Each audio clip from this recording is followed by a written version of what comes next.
지금 오늘 새벽에 굉장히 특징적이었던 부분이 미국이라고 할 수는 없고요. 전 세계적으로 이 비트코인 가격이 급락이 나왔습니다. 예. 비트코인 같은 경우는 대표적으로 우리가 위험 자산으로 분류할 수도 있는데 뭐 이더리움이라는 그 가상화폐가 해킹을 당했다라는 내용들이 있으면서 낙폭이 나왔다라고도 분석할 수 있겠지만 위험 자산 쪽에 대한 그동안 좀 과열이 됐다라는 부분이라든지 우리나라를 기준으로 본다면 주가가 어느 정도 올라왔다라는 부분들이 반영이 되면서 하반기에는 안정성과 배당에 대한 기대감을 가지고 있는 종목군들로 좀 자금이 넘어오는 게 아닌가라고 생각이 됩니다.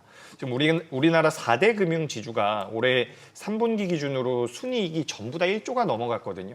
굉장히 결과적으로는 돈을 잘 벌고 있다. 이렇게 좀 보시면 좋을 것 같고 지금 배당에 대해서도 비과세 배당에 대한 이야기가 나오고 있습니다. 우리가 감액 배당이라고 이야기를 많이 하고 있는데 우리가 배당이라는 것은 대체적으로 기업들이 이익이 나오고 있는 이익잉여금에서 배당금을 주거든요. 근데 자본잉여금이라고 해서 우리가 자본잉여금에서 배당을 주게 되면 우리가 그걸 감액 배당이라고 하는데 비과세 혜택이 있다라고 해요. 그렇기 때문에 그 비과세 혜택에 대한 메리트와 그리고 자사주 소각에 대한 메리트, 그러니까 우리나라에서 뭐 상법 개정 계속해서 하겠다라는 이야기들이 나오죠.